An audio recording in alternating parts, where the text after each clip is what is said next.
میں نہایت ادب سے عرض کرتا ہوں حضرت قبلہ صاحبزادہ پیر طریقت رہبر شریعت پیر حبیب الحق صاحب شاہ صاحب دامت برکاتہم العالیہ آپ اپنے خطاب ذیشان سے مستفیض فرمائیں گے۔ آپ کی آمد سے قبل ایک محبت کے ساتھ نعرہ لگائیے، نعرہ تکبیر، نعرہ رسالت، نعرہ رسالت، نعرہ حیدری، نعرہ تحقیق، نعرہ تحقیق، فیضان اولیاء۔ الحمدللہ الذی اسعد واشقى وأمات وأحيا وأضحك وأبقى وأفقر وأغنى، والصلاة والسلام على محمد المصطفى سيد الورى شمس الهدى، وعلى آله وأصحابه الحسومين بالعلم والتقى. أما بعد، فأعوذ بالله من الشيطان الرجيم. بسم الله الرحمن الرحيم. والذي أرسل رسوله بالهدى ودين الحق، آمنت بالله صدق الله مولانا العلي العظيم. إن الله وملائكته يصلون على النبي يا أيها الذين آمنوا صلوا عليه وسلموا تسليما. اللهم صل على سيدنا ومولانا محمد وعلى آل سيدنا ومولانا محمد وبارك وسلم. الصلاة والسلام عليك يا سيدي يا رسول الله، وعلى آلك وأصحابك يا سيدي يا حبيب الله. نہایتی واجب الاحترام علماء ذی وقار، پیران طریقت، ارباب علم دانش، طالبان علم معرفت، السلام علیکم ورحمۃ اللہ وبرکاتہ.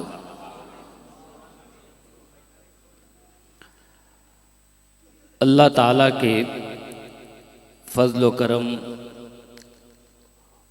اور ان گنت لا تعداد کرم و فضل سے اس کریم نے ہمیں اشرف المخلوقات انسان بنایا، اور انسان بنا کے اپنے پیارے محبوب طالب مطلوب آقا نامدار مدنی تاجدار تاجدار عرب و عجم فخر بنی آدم ہادی کل خیر رسول سید کل احمد مجتبی محمد مصطفیٰ صلی اللہ علیہ وسلم کا امتی بنایا. ہمیں ایک کامل اور مکمل دین اسلام نصیب فرمایا. ہماری ہدایت اور رہنمائی کے لیے کتاب لا ریب قرآن مجید فرقان حمید کو مشغل راہ بنایا. آج کی اس مجلس میں حضرت علامہ مولانا صاحبزادہ عتیق الرحمن صاحب کے میں اور یقیناً آپ بھی سب شکر گزار ہیں کہ انہوں نے اپنے پاس سے خرچہ کر کے رسول اللہ صلی اللہ علیہ وسلم کی عظمتیں سننے اور بیان کرنے کا موقع عطا فرمایا.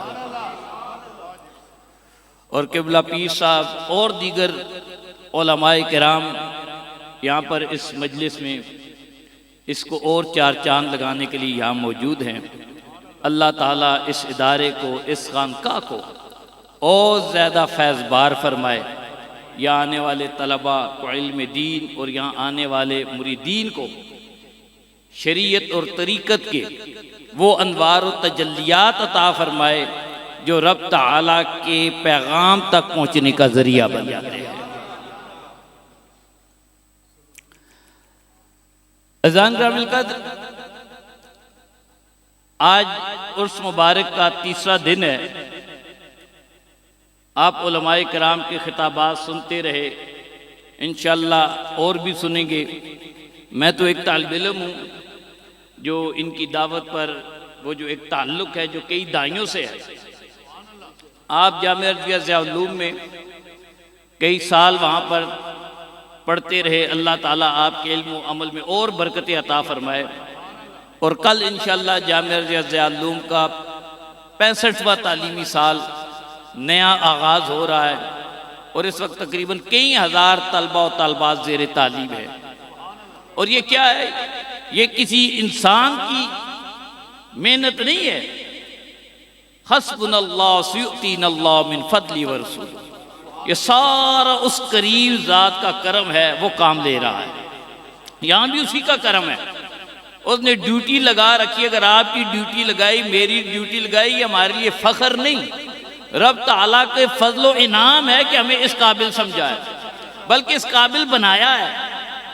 ہمیں اس نے اس قابل بنایا کہ اس کے کام کی ڈیوٹی کر رہے ہیں، اور سب سے بڑا یہ ہے ڈیوٹی بھی کرا رہا ہے اور انعام بھی دے رہا ہے۔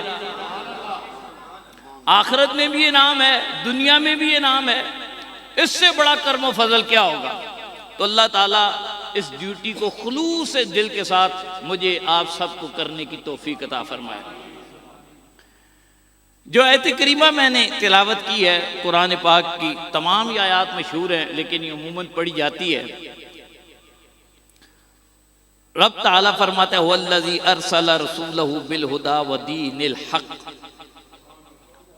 وہ وہی ہے جس نے اپنے رسول کو ہدایت اور دین حق کے ساتھ مبعوث فرمایا۔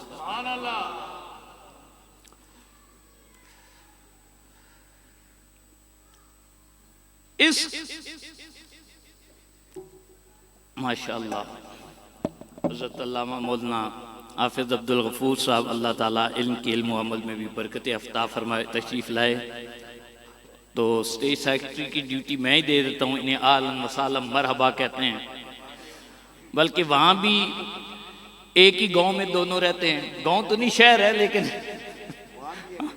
وہاں بھی قریب ہے، یہاں بھی قریب ہے، اور آج اس مجلس میں بھی قریب آ گئے۔ اللہ تعالیٰ ان کے بھی علم و عمل میں مزید برکت عطا فرمائے۔ تو اس آیت کا جو اسلوب ہے وہ اگر فنی اعتبار سے دیکھیں تو اس کا آغاز ضمیر سے ہو رہا ہے، هو الذی، ہوا ضمیر ہے، الذی اس میں موصول ہے۔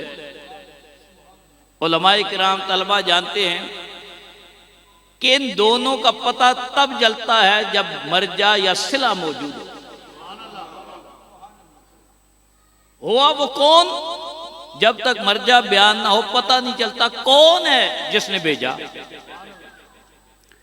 الذی، وہ بھی صلہ کے بغیر پتہ نہیں چلتا۔ اچھا ایک اور چیز، اب بھیجا کسے ہے؟ اپنے رسول کو ہدایت کے ساتھ، یعنی رب تک پہنچنا ہے تو ذریعہ اس کا نبی محمد مصطفیٰ صلی اللہ علیہ وسلم ہے۔ اچھا ایک اور چیز عرض کرتا چلوں، رسول اللہ صلی اللہ علیہ وسلم ہم سب کے لیے ہدایت بن کر آئے، کیونکہ رب نے کہا ارسل رسولہ بالہدی۔ اب ہدایت جو ہے اس کے اگر علماء کے پاس جائیں تو وہ اس کی تقسیم کرتے ہیں۔ اس کے معنی کہتے ہیں، ایک معنی یہ ہے ارات الطریق، ایک ہے اصال الی المطلوب۔ یعنی ہادی جو ہے، ہدایت دینے والا جو دو طرح سے ہدایت دیتا ہے۔ ایک یہ ہے کہ منزل تک کا رستہ بتاتا ہے۔ مثلا میں آیا تھا صاحب سے، میں نے کہا جی مجھے لوکیشن بھیجیں کہ مجھے کہیں میں دائیں بائیں نہ ہو جاؤں، تو یہ ایک طریقہ ہے کہ اس کو بتا دے بھائی فلاں موڑ سے فلاں جگہ ہونا، فلاں سے فلاں جانا۔ ایک ہے اصال الی المطلوب، ساتھ بیٹھ جانا، اب جس کو ہدایت چاہیے اسے فکر نہیں رہتی، ہادی جو ساتھ ہے جہاں لے کر جائے گا وہی منزل ہے، یعنی جسے منزل کا پتہ ہو وہ خود ساتھ ہو، تو اب پھر میری فکر نہیں ہے کہاں لے کر جانا ہے، بھائی جہاں لے کر جانا ہے منزل کو خود جاننے والے ہیں۔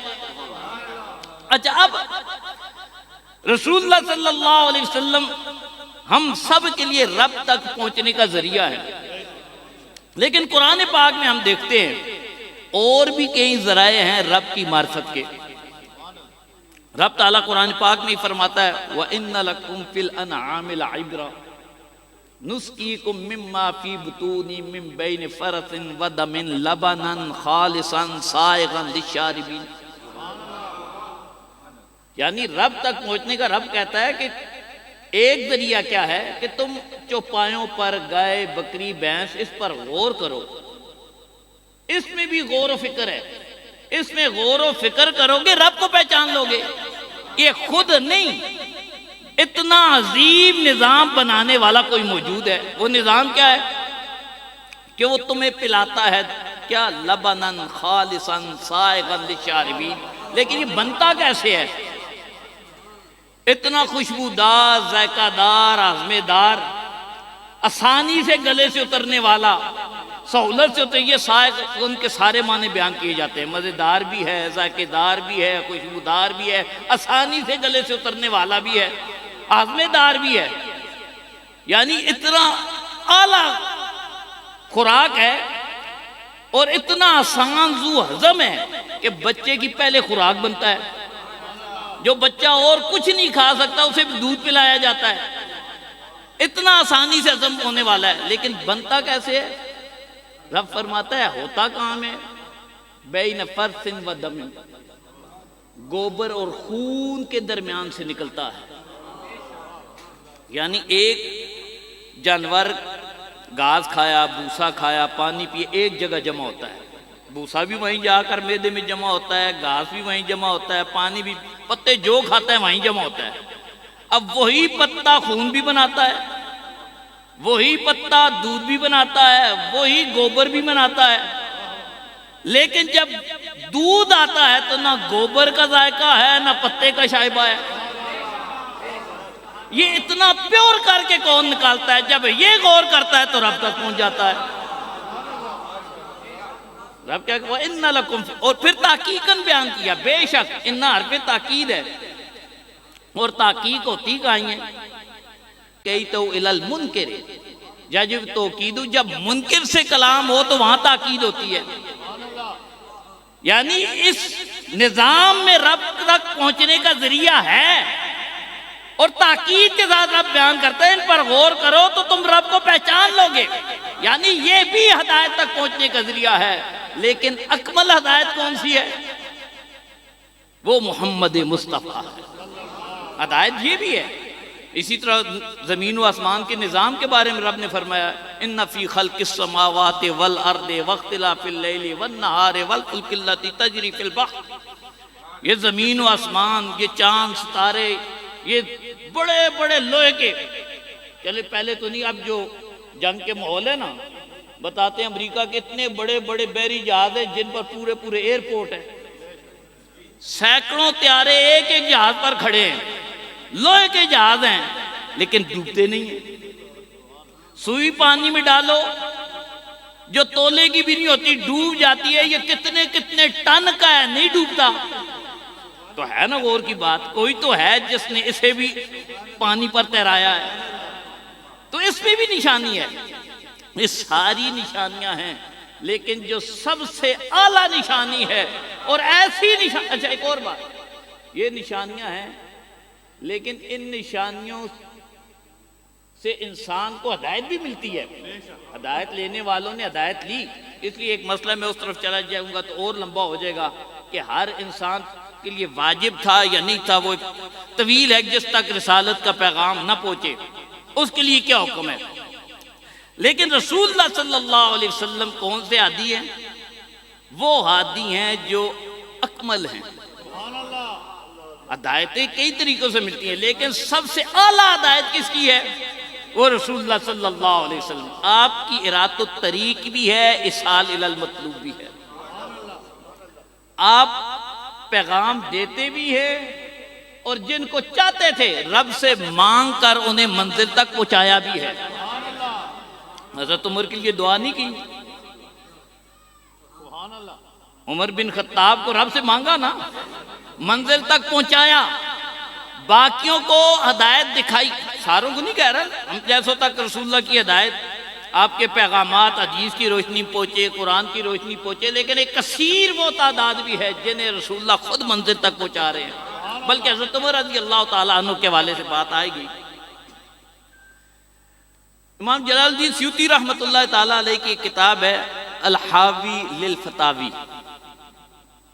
وہ ان کے فتاوی جات پر مشتمل ہے۔ وہ کہتے ہیں رسول اللہ صلی اللہ علیہ وسلم نے ایک دن قبر کی منازل بیان کی، وہاں کے جو معاملات انہیں وہ بیان کیے، تو حضرت عمر نے عرض کی یا رسول اللہ اس وقت بھی میں ایسی حال بھی ہوں گا جیسے آج ہوں، کمالان، یعنی اس وقت بھی سونے کی صحبت میں ہوں گا جیسے آج ہوں۔ اور رسول اللہ صلی اللہ علیہ وسلم کے حدیث سے پاک ہے، آپ نے فرمایا ایک دن مسجد میں تشریف لائے نا، ایک ہاتھ میں حضرت عمر کا ہاتھ تھا، ایک میں حضرت سیدنا ابو بکر کا ہاتھ تھا، آپ نے فرمایا قیامت کے دن ہم اسی طرح اٹھیں گے،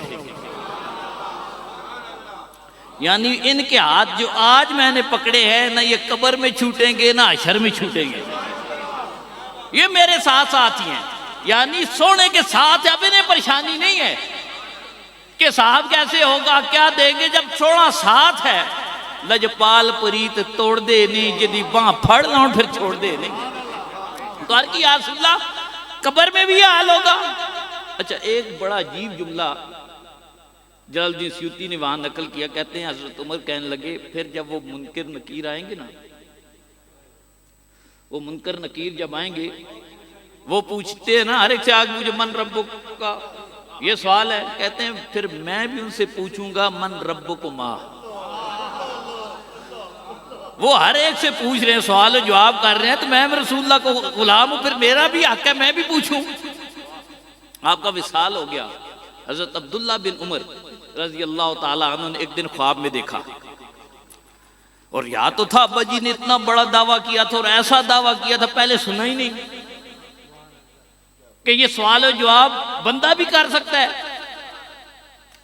حضرت عمر سے پوچھا ابا جی وہ جو آپ نے ایک دعویٰ کیا تھا فرشتوں سے سوال و جواب کا، ان سے مخاصمت کا، تو وہ اس کا کیا ہوا؟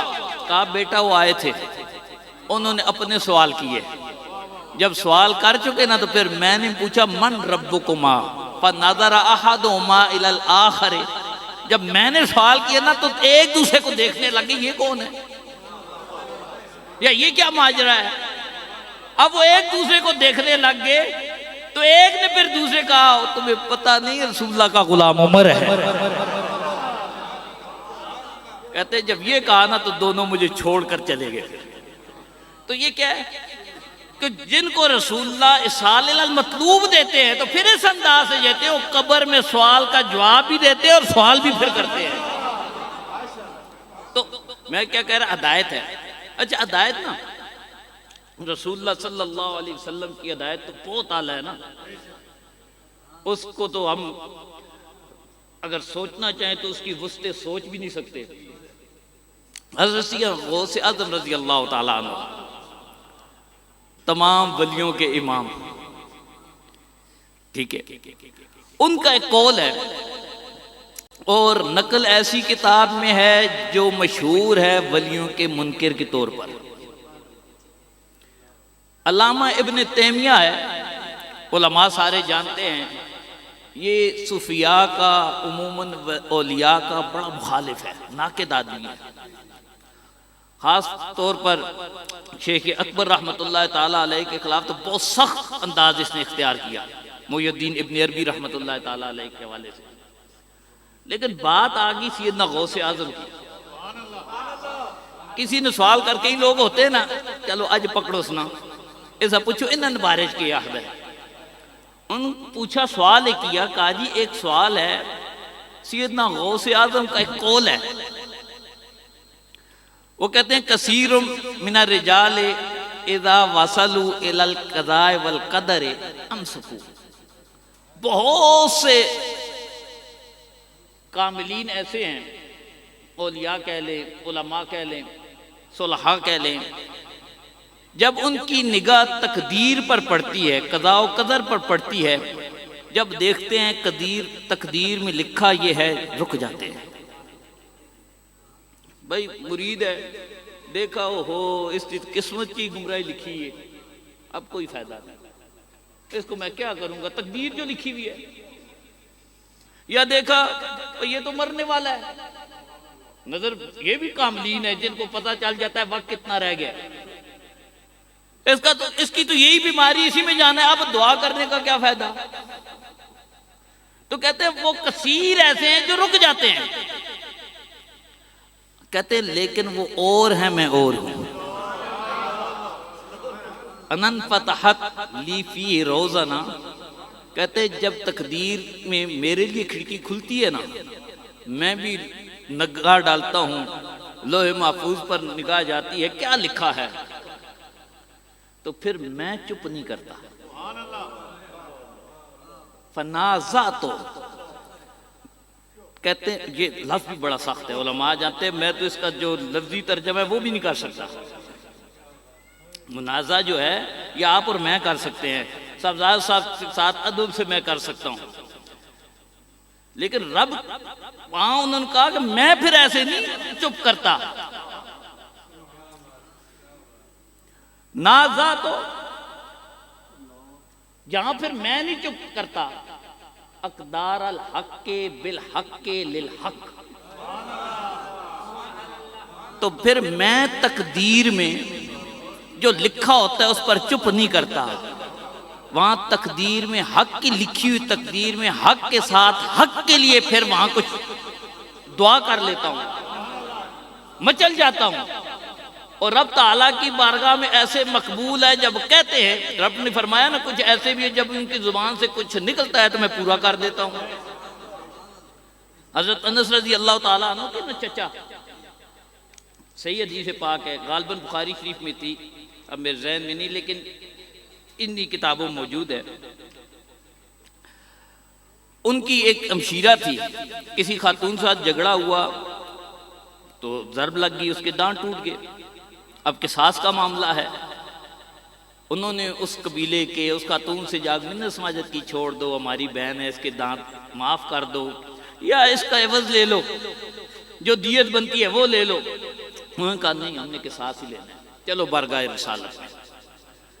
جب بارگاہ رسالت میں گئے نا تو فیصلہ ہوا. اب تو فیصلہ وہی ہونا تھا جو قرآن و حدیث کا ہے، جو رب کا حکم ہے، السن بالسن، دانت کے بدلے دانت ہے. رسول اللہ نے فیصلہ سنا دیا. جب فیصلہ ہوا نا، انہوں نے کہا میری بہن کے دانت نہیں ٹوٹے گے. اچھا، یہ اگر رسول اللہ کے فیصلے کے انکار کے لیے ہو نا تو کفر ہے، لیکن صحابی انکار نہیں کر رہا تھا، وہ رب کی لجپالی پر نازاں ہو گیا تھا کہ مجھے میرے رب پر یقین ہے، وہ ایسے اسباب پیدا کرے گا، میری بہن کے فیصلے کے بعد دانت نہیں ٹوٹیں گے. جب یہ لفظ کہے نا، ادھر سے وہ بول پڑے ہم نے سے معاف کیا. رسول اللہ نے اس موقع پر فرمایا کچھ اللہ کے بندے ایسے ہیں جب ان کی زبان سے نکلتا ہے لو اقسم علی اللہ لا برا، وہ قسم اٹھا لیتے ہیں اللہ پوری فرما دیتا. تو سیدنا غوث اعظم کا یہ بہت بھاری سوال ہے کہ غوث اعظم ایک تو تقدیر دیکھتے ہیں، پھر تقدیر پر چپ بھی نہیں کرتے. دیکھتے ہیں مرید گمراہ ہے، کہتے ہیں میں نے تو نہیں چھوڑنا، اسے راہ راست پر لانا ہے، یہ پریشان ہے، اس کو سہولت دینی ہے. تو اب ابن تیمیہ کے سوال آیا کہ یہ تمہارا عملی شیخ، کیوں وہ بھی عملی تھا نا، اتنا بڑا جملہ بول گیا. یہ آج کے ان کے پاس سعودیہ والوں کے پاس لے جو ابن تیمیہ کی مالا جپتے ہیں، وہ بھی کہیں گے شرک ہے. لیکن ابن تیمیہ کیا کہتا ہے؟ کہتا ہے ولی ہوتا ہی یہ ہے، الولی من یکون موافقا اپنے ذہن میں تعریف، کہتا ہے ولی ہوتا ہی وہ ہے جو تقدیر کو دیکھے تو تقدیر میں خیر کا پہلو تلاش کرے. اور اس کو تبدیل کرے. اگر تقدیر میں خرابی لکھی ہے یہ نہیں کہ اس کے ساتھ موافقت کر لے. اصل ولی وہ ہے اللہ کا دوست ہے نا. جب رب کا دوست ہے, رب کی بارگاہ میں مقبول ہے, تو کچھ لے کر دے. جو لے کر دے ہی کچھ نہیں سکتا تو ولی کس بات کا ہے؟ کہتا ہے ولی اصل وہی ہے جو رب تعالیٰ کی تقدیر کو بدل کر اپنے مرید کے لیے خیر لے آئے. جو یہ نہیں کر سکتا ولی کس بات کا ہے. اور پھر اس پر دلائل دیتا ہے.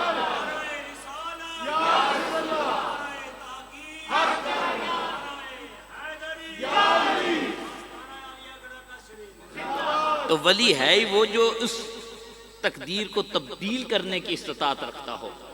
اس لیے رسول اللہ صلی اللہ علیہ وسلم نے فرمایا نا, بعض کی دعائیں ایسی ہیں وہ تقدیر بھی بدل دیتی ہیں. اب وہ ہوتا کیا ہے کہ رب کی تقدیر کو تقدیر کے ساتھ بدلا جاتا ہے. تو حضرت سیدنا غوث اعظم رضی اللہ تعالی عنہ اولیاء میں اس درجے کے ہیں کہ اللہ تعالیٰ آپ کے ذریعے بھی ہدایت عطا فرماتا ہے, اور ہدایت آپ دکھاتے بھی ہیں اور اپنے مریدوں کو منزل تک پہنچاتے بھی ہیں.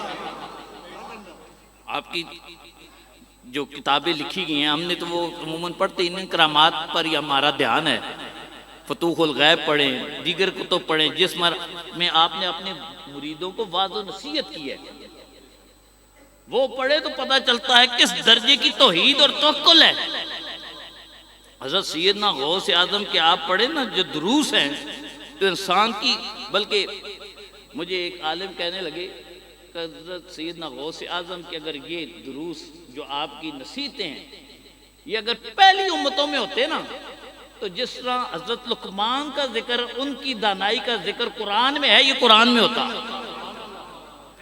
حضرت سیدنا غوث اعظم کا کلام اتنا جامع تھا, اتنا کامل کلام آپ نے فرمایا, لیکن رسول اللہ کا خون ہے.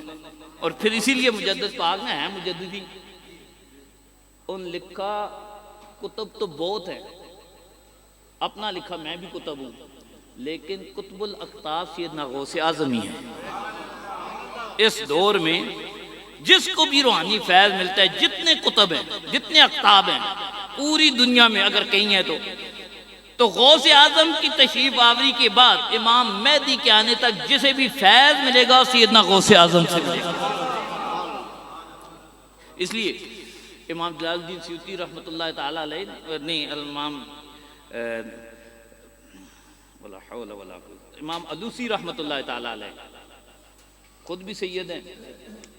آپ اپنی تفسیر میں ایک بات لکھتے ہیں, کہتے ہیں اقطاب تو بہت سے ہیں, بہت سے اقطاب ہیں, لیکن کتب الاقطاب جو ہوتا ہے نا وہ خاندان مصطفیٰ سے ہی ہوتا ہے.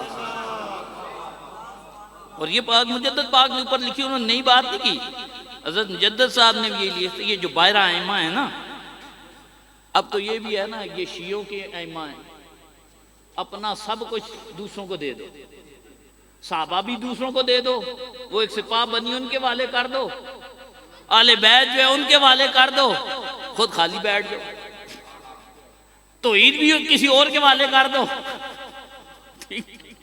سارا کچھ دوسروں کو دے دو, اپنے پاس کچھ نہ رکھنا. یہ سارے ہمارے ہیں, صحابہ کے محب بھی ہم ہیں, صحابہ سے محبت کرنے والے بھی ہم ہیں, آل بیت پر برخلاف ہم ہیں, بلکہ ہم ہی ہیں جو حقیقی معنوں میں ان کے ساتھ محبت اور ان کی اتباع کرتے ہیں, وہ ہمارا ہی مسلک اور مذہب ہے. ٹھیک ہے. تو انہوں نے لکھا سیدنا علی المرتضیٰ کرم اللہ وجہہ سے لے کر حضرت امام حسن عسکری تک یہ سارے کتب ارشاد ہیں. ان ساروں کے پاس کتبیت اصالتاً ہے. ہاں باقی جتنے پھر بنتے ہیں وہ ان کے وسیلے سے بنتے ہیں, ان کے ذریعے سے بنتے ہیں. اب آخر میں امام مہدی جب آئیں گے پھر وہ ہو جائیں گے.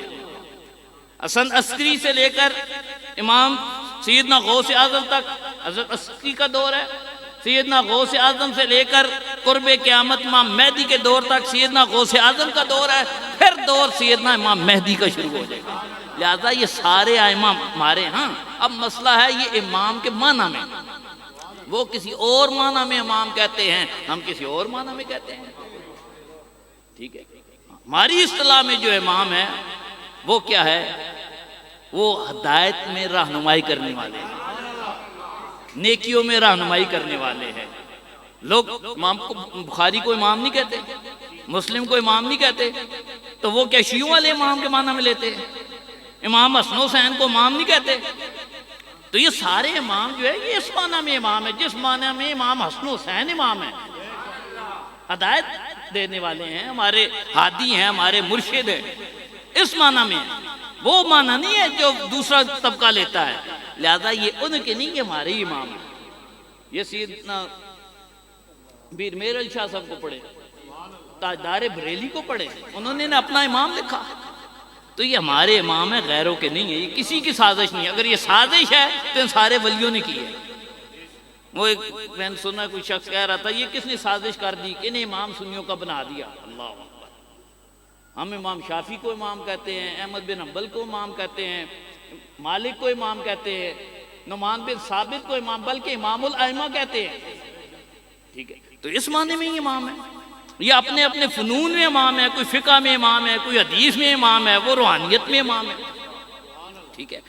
تو آج میں کیا کر رہا تھا کہ امام جلال الدین سیوطی لکھتے ہیں. اچھا پھر کہتے ہیں انہی میں سے کیوں قطب الاقطاب ہوتے ہیں؟ وہ کہتے ہیں اصل وجہ یہ ہے کہ یہ ازکی الناس ہے اصلاً,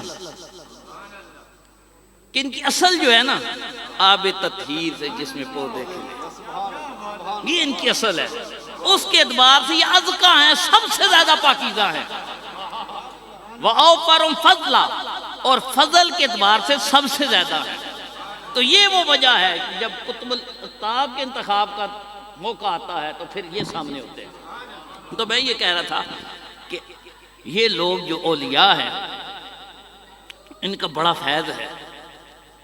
یہ ارات الطریق اپنے درجے میں, رسول اللہ کا تو اور درجہ ہے نا, یہ درجہ بدرجہ ہے. استاد بھی ہدایت دیتا ہے نا, ماں باپ بھی لوگوں کو ہدایت دیتے ہیں, رہنمائی کرتے ہیں, لیکن ہر ایک کا اپنا درجہ ہے. کسی پر زیادہ یہ بات یہ سمجھے کلی مشکک ہے, کہیں زیادہ سچائی کے ساتھ ہے, زیادہ اس کا درجہ ہے, کہیں کم ہے. تو بلکہ علامہ اقبال نے ایک بڑی خوبصورت بات لکھی. علامہ اقبال نا یہ بات آئی کہ اولیاء صلحاء کا فیض کتنا ہوتا ہے, ان کا کتنا لوگوں کو فائدہ ہوتا ہے. وہ کہتا ہے ان کا واعظ و نصیحت, تربیت, چلے کرانا, اسباق پڑھانا, یہ تو اپنا درجہ ہے. وہ کہتا ہے دم عارف نسیم صبح دم ہے. یہ جو اولیاء ہیں نا صلحاء کاملین جو ہیں, ان کے سانسوں میں بھی فیض ہوتا ہے. بلکہ حضرت داؤد کبیر بن ماخلہ رحمۃ اللہ تعالیٰ علیہ ایک بڑے کامل گزرے ہیں, وہ اس حوالے سے ایک اور بات کرتے ہیں. وہ کہتے ہیں جس شہر میں, جس دیہات میں, جس گاؤں میں کوئی عارف سانس لیتا ہے, لو تنفس عارف فی بلدۃ, بغداد میں کوئی سانس لیتا ہے, مدینہ میں کوئی سانس لیتا ہے. اب یہ سانس کا فیض کیا ہوتا ہے؟ اب جو مدینے والا سانس لیتا تھا نا, ان کے قرب و جوار میں رہنے والوں کا فیض بخاری میں بھی لکھا ہوا ہے. صحابہ کہتے ہیں کننا نسمع تسبیح الطعام, رسول اللہ کی سانسوں کا فیض, وہاں حدیث میں سانس کے الفاظ نہیں ہے, لیکن وہ فیض کتنا تک کہتے تھے, ہم کھانے کی تسبیح سن لیا کرتے تھے. کھانا لقمہ اٹھاتے تھے, بوٹی اتارتے تھے, روٹی اٹھاتے تھے, تو روٹی ان سے باتیں کرتی تھی, ان کو آواز آتی تھی اللہ اللہ کی, سبحان اللہ کی. تو یہ سانسوں کا فیض ہے. رسول اللہ کا اور فیض ہے. تو داؤد کبیر بن ماخلہ کہ لو تنفس عارف فی بلدۃ لثبت ایمان کل عبد فیہا. تو فیض اتنا ہے کہ اس شہر میں بسنے والے ہر مومن کو اللہ مضبوط ایمان عطا فرما دیتا ہے. یہ بھی سانس کا فیض ہے. دم عارف نسیم صبح دم ہے, اسی سے ریشہ مانا میں نم ہے. کہتے ہیں اور تو چھوڑو بندوں کو کتنا فیض ملے گا. یہ جو ہے نا درخت, پودے, پھل, ان میں جو نمی مٹھاس ہے یہ بھی اسی کا فیض ہے. یہ بھی اللہ کے جو کاملین مختلف دیہاتوں میں, مختلف شہروں میں, مختلف ملکوں میں ہے نا, یہ ان کی, بلکہ یہ تو چلو اقبال ہے نا, بات میرے ذہن میں آ گئی. حضرت علامہ ابن عابدین شامی رحمۃ اللہ تعالیٰ علیہ, علماء جانتے ہیں کس درجے کا فقیہ ہے. کس مرتبے کے، ان کے رسائل میں یہ بات لکھی ہے. کہتے ہیں وہ تو چھوڑو، خود اس کا کتنا فیض ہے. کہتے ہیں جس مجلس میں ولیوں کا ذکر ہوتا ہے، خود ولی نہیں، صرف اولیاء کا ذکر ہوتا ہے، کہتے ہیں اس کی برکت سے اللہ بادل بناتا ہے. وہ بادل چلتے چلتے ایسی دھرتی پر جاتے ہیں جہاں پر کامل مومنین نہیں بھی ہوتے، برستے ہیں، پانی بہتا ہے. وہ پانی اگر کافر پیتا ہے تو اللہ ایمان دے دیتا ہے. یہ اولیاء کی سانس کا فیض نہیں، ذکر کا فیض ہے. یعنی اس بندے کی زبان میں جس میں ولی کا ذکر آتا ہے، اس کی سانسوں میں یہ فیض آ جاتا ہے کہ اس کی زبان سے ذکر نکلتا ہے، اللہ کو اتنا مقبول ہوتا ہے. بلکہ ملا علی قاری رحمت اللہ تعالیٰ علیہ تو اس میں محمد کے والے سے کہتے ہیں یہ رسول اللہ کو نام نامی، اس میں گرامی جو ہے نا، یہ اتنی برکتوں والا ہے. خود سرکار کی ذات کا فیض کس درجے کا ہے، سانسوں کا فیض کس درجے کا ہے. کہتے ہیں جو اپنی زبان سے ان کا نام لے لیتا ہے، یہ نام کتنی برکتوں والا ہے. کہتے ہیں اذا ذکر علی میت حقیقی، یہ زبدہ ان کی ایک شرح ہے قصیدہ بردہ کی، اس میں آپ نے لکھا الزبدہ فی شرح البردہ. کہتے ہیں اذا ذکر علی میت حقیقی سارا حیا حاضرا، کہ اگر حقیقی مردہ پر اس میں محمد ذکر کیا جائے تو اللہ تعالیٰ اس مردے کو حیات دے دیتا ہے. اذا ذکر علی میت حقیقی سارا حیا حاضرا. بلکہ لکھا اگر کوئی کافر یہ نام لے لیتا ہے، دونوں طرح ہیں، اذا ذکر کافر بھی ہے، اذا ذکر علی کافر. میں نے دو نسخے دیکھے، ایک سعودیہ کے پڑھا ہوا تھا جو ان کی یونیورسٹی ہے، اب اس کا ذہن، السعود یونیورسٹی، وہاں کچھ مخطوطات ہیں، ان میں دونوں طرح یہ ملتا ہے کہ اگر کافر خود لے لے، غافل خود لے لے. ایک غافل ہے نا، اللہ کے ذکر سے غافل ہو گیا ہے، مومن لیکن غافل ہے، رب کو نہیں یاد کرتا. یا اس کے سامنے کوئی لے لے حولا مومنن، تو کافر مومن ہو جاتا ہے اور غافل ذاکر بن جاتا ہے. یعنی وہ غافل نہیں رہتا، اللہ اللہ کرنے والا ہو جاتا ہے. تو اقبال کہتا ہے دم عارف نصیب میں صبح و دم ہے، اسی سے ریشہ مانا میں نم ہے. گر کوئی شعیب آئے میسر، شبانی سے کلیمی 2 قدم ہے. 2 قدم رہ جاتے ہیں، بکریاں چرانے سے آدمی کلیم اللہ بن جاتا ہے. اور بلکہ اب ایک بات میری چلی، ایک اور وقت بھی میں دیکھ لوں، سب ناراض ہی نہ ہو جائیں. پورا ہو گیا جتھے آکسو اتھی مکا چھوڑا.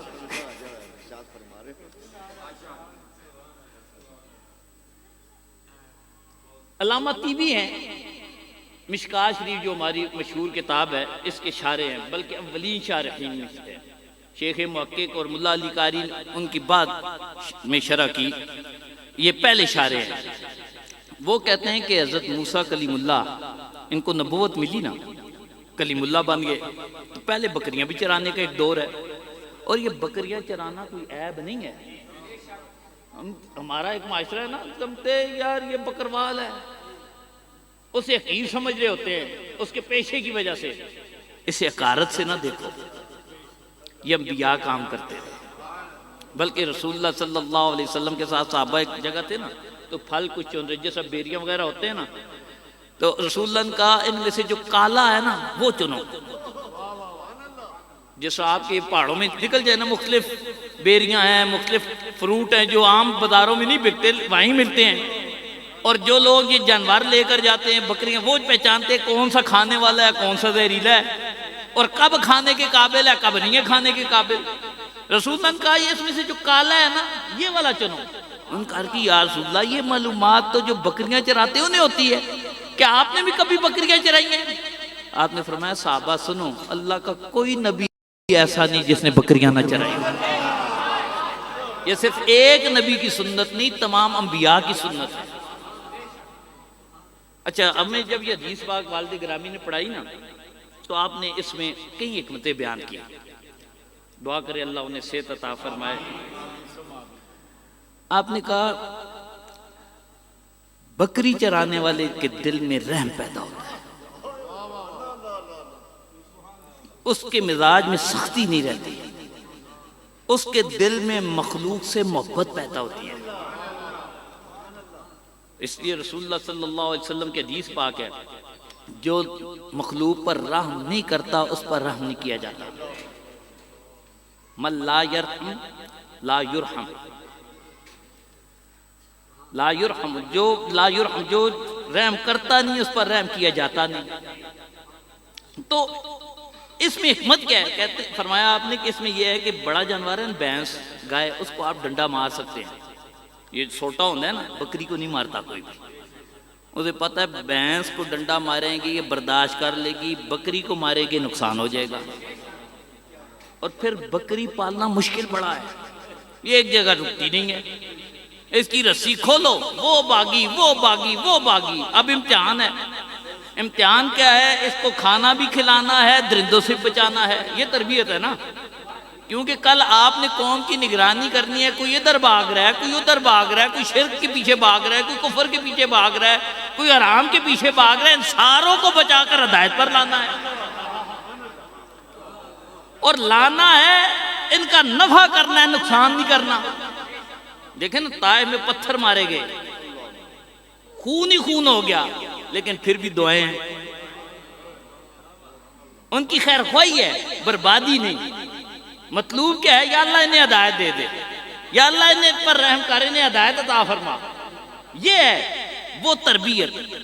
تو حضرت موسیٰ کے حوالے سے علامہ طیبی لکھتے ہیں، رب نے ایک موقع پر پوچھا اتدری لما رزقتک النبوہ، موسیٰ کیا تمہیں پتہ ہے کہ میں نے تمہیں نبوت کیوں دی؟ یہ نبوت کا منصب ملا کیوں ہے؟ حضرت موسیٰ نے عرض کی یا اللہ تو بہتر جانتا ہے، زیادہ جاننے والا ہے، تو فرما کس وجہ سے، کون سی میری ادا پسند آئی؟ رب نے کہا موسیٰ یاد ہے فلاں دن فلاں جگہ پر تمہاری ایک بکری بھاگ گئی تھی، صبح بھاگی شام تک تمہیں بگاتی رہی۔ اب مثلا ہمارے بعض اساتذہ ہوتے ہیں جو شاگرد نالائق ہوتا ہے بڑی سختی کرتے ہیں، جو نہیں مانتا مرشد بھی بڑی سختی کرتا ہے، والدین بھی ڈنڈا لے لیتے ہیں، لیکن انبیاء کا منصب کچھ اور ہے۔ بلکہ ہمارے علماء کا منصب تو یہ، اس نے ذرا غلطی اخرج نکل جا، بلکہ دائرہ اسلام سے ہی نکل جا۔ ہمارا دائرہ بڑا تنگ ہے، لیمیٹڈ ہے، کہتے ہیں زیادہ بندے نہیں ہونے چاہیے، لیکن انبیاء صلحاء کاملین کے اس دائرے کے اندر لے کر آتے ہیں۔ جو باہر بھی پھر رہا ہے نا اسے بھی کہتے ہیں ادھر آ، میں تجھے سیدھا راہ دکھاؤں، پیار سے لاتے ہیں، محبت سے لاتے ہیں، شفقت سے لاتے ہیں، ان کا طریقہ لے کر آنا۔ ہم کہتے ہیں زیادہ ہو گئے ہیں، چلو اپنی جگہ رہے، باقیوں کو نکال دو۔ تو انہوں نے عرض کی اللہ تو بہتر جانتا ہے۔ رب نے کہا وہ سارا دن تم بھاگتے رہے، اب عام مزاج کیا ہے، تھکا بندہ ہو بڑا چڑچڑا ہوتا ہے۔ اس لیے میں بعض دفعہ کہتا ہوں نا، جس اسپتال میں یا جس جگہ پر بندے پر اوور لوڈ ہو وہ ہر ایک سے لڑتا ہے۔ دیکھیں وہ بھگت کے آیا بیچارہ۔ آپ سرکاری اسپتال چلے جائیں، جہاں ڈاکٹر کے پاس نرسوں کے پاس 10 لوگ آنے چاہیے تھے، آگے 110، وہ طرح طرح کی باتیں سن کر نا 12 بجے کے بعد اس کا پارا عروج پر ہو جاتا ہے، اور ہر ایک کو کاٹنے کے لیے دوڑتا ہے، برداشت ختم ہو گئی ہے۔ لیکن انبیاء کی وہ برداشت ہے جو ختم نہیں ہوتی۔ رب نے فرمایا سارا دن تو بھاگتا رہا اس کے پیچھے، جب پکڑا مارا نہیں، اس سے پیار کیا۔ تو نے بکری سے پیار کیا، جب میں نے تمہاری یہ شفقت دیکھی نا کہ ایک بے زبان پر تو اتنا شفیق ہے، میں نے تمہیں نبوت عطا فرمائی۔ تو انبیاء شفیق ہوتے ہیں، رحیم ہوتے ہیں، صلحاء شفیق ہوتے ہیں، وہ اپنے مریدوں کو محبت سے بلاتے، پیار سے بلاتے نہیں، ان کی ڈیوٹی نے ہدایت دیں۔